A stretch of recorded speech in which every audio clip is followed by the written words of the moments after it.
It's time to wake up, America. It's time for us to call things for what they really are.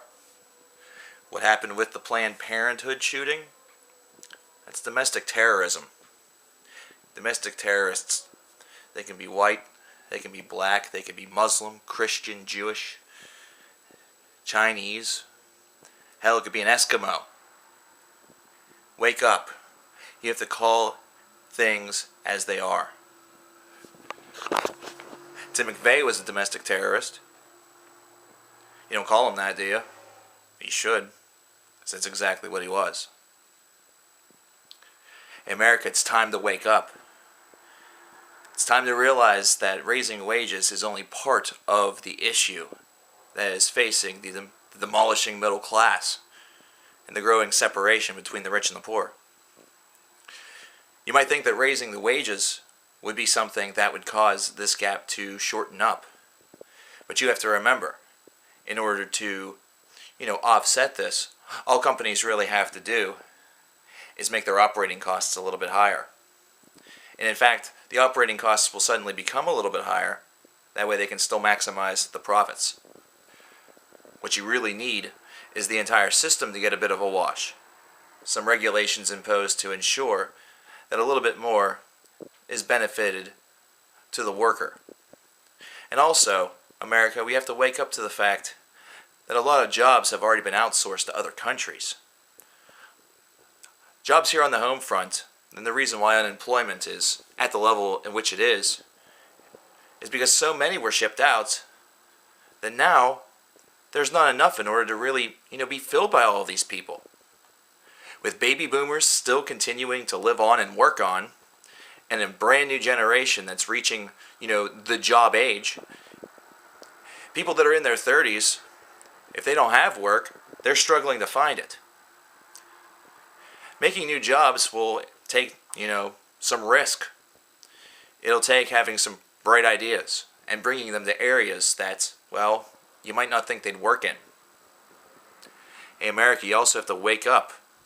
You have to wake up to the fact that your obsession with large chains, with superstores, things that have everything that you want at one location, are part of the reason why the dwindling number of jobs exists. It's not just because coal mines are being shut down, for those of you here in the Appalachians.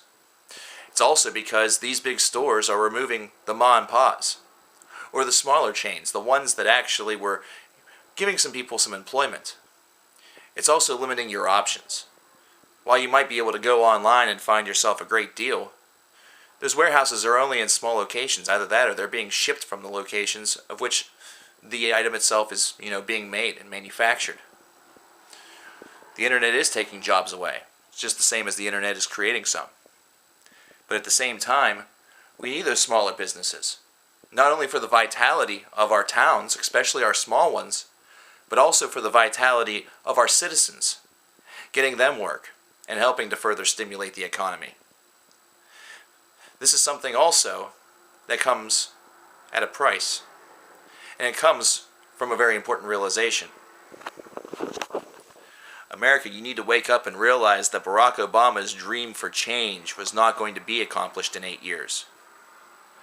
What he meant by the concept of change was laying the foundation, the groundwork, getting the ball rolling. And in these 8 years, while things seem to have remained rather stagnant, a lot of those ideas are already being enforced. And a lot of them are also being blocked. Do you really want some of those things to just be erased in an instant? Or are you just disapproving of the fact that your free ride now involves health care that you'll have to actually pay for? Well, I'll tell you a couple things. First of all, if you get a job and work for a company, chances are you might have the option of health care. And if you don't, and you are working, there are plans available for your budget. I know this considering I was at a job that was making less than $20,000 a year, and I was able to get damn good health care for roughly about $40 a month. That wasn't all that bad for me. In fact, that's kind of nice. That's less than my electric bill. If you're going to complain about $40 a month whenever you're paying $200 for the internet, or maybe even more than that for other utilities, I don't see what the big deal is. Actually, I kind of do. Your problem doesn't lie with health insurance companies or really the program in general. It has everything to do with who was the one that actually got the bill done and pushed through. You're just mad because it's not totally free. If you want free healthcare, go to Canada. And you know what? There are a lot of loopholes up there too. Nothing is truly free, with the lone example of oxygen. America, wake up. If you have a friend that doesn't think cat videos or cat pictures or anything like that is absolutely amazing, adorable, and the best thing ever, look at this. If you can say no to that, you're a fucking sadist. You're an idiot. That's adorable. That is absolutely adorable. But isn't it funny? We spend so much time arguing about things. We spend so much time separating individuals. We spend so much time trying to say how we're better than everybody else, or just better than another group. We spend so much time wondering which lives matter, that we completely and totally forget about the moments in life that are the most precious. The ones that we claim are behind closed doors or that shouldn't be seen are actually the ones that may need to be seen more than ever in this pessimistic society that we have. You may actually have some kids, and if they do something like this, it might be worth a post. Even if it's just something that brings a little bit of positivity to one person. America, we need to wake up. We need to wake up and realize that regardless to whether you're a conservative, a liberal, Green Party, libertarian, or an anarchist, that Donald Trump, as a presidential candidate, is not only a joke, but it's something that should induce pure fear. With people like Josh Feuerstein running around saying that Planned Parenthood doctors should be put on watch, and they should have to fear for their life. Do you really want somebody who has the power of the highest office in this land that's essentially using some of the same attitudes? Somebody that seems to have the same lack of respect for other human people, for other human beings. Do we really want someone like that to represent our country? Do we really want that to be what America stands for? Keeping people out with a wall that can be scaled? Either that or mocking those that don't have what we do. Is that really what we're all about? Are we all about driving people away and driving a wedge between those that are already here? I thought America was the melting pot. I thought this country was all about bringing those who didn't have very much, who were struggling. I thought it was bringing them in, giving them a shot. That whole concept of the American dream. Or has the American dream died because we've made it so large and unscalable, where we crush our enemies, where we are the juggernaut that everyone fears, the juggernaut that we feared whenever we came overseas, whenever we were the immigrants, the refugees, whenever we were the folks that were trying to escape something that we felt was not right. And now we deny. We deny out of fear because we've become the juggernaut. We deny out of fear because we know. We know what we can't even imagine. Anybody who took a history class knows of the fall of the Roman Empire.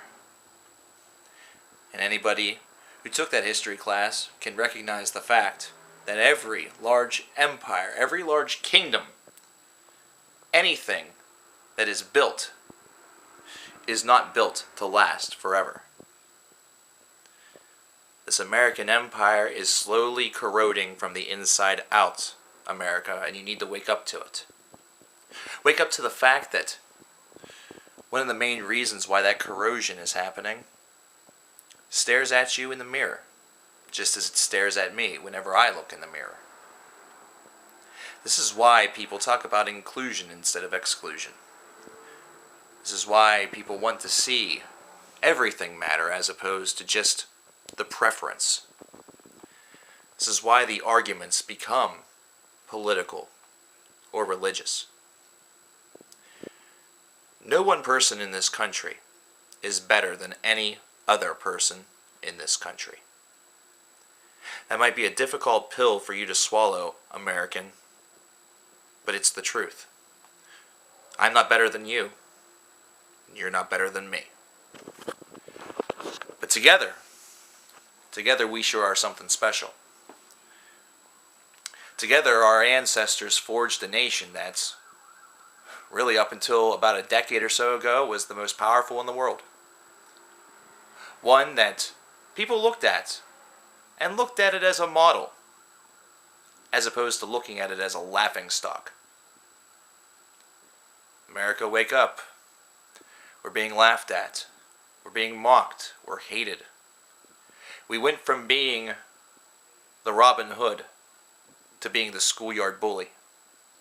And now all of those people, all of those nations, all of those classes of individuals,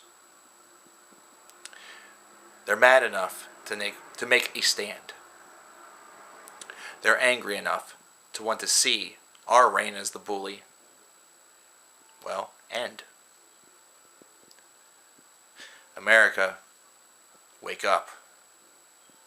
When you say that we need reform, when you say that change needs to happen, it cannot be something that is done without your involvement.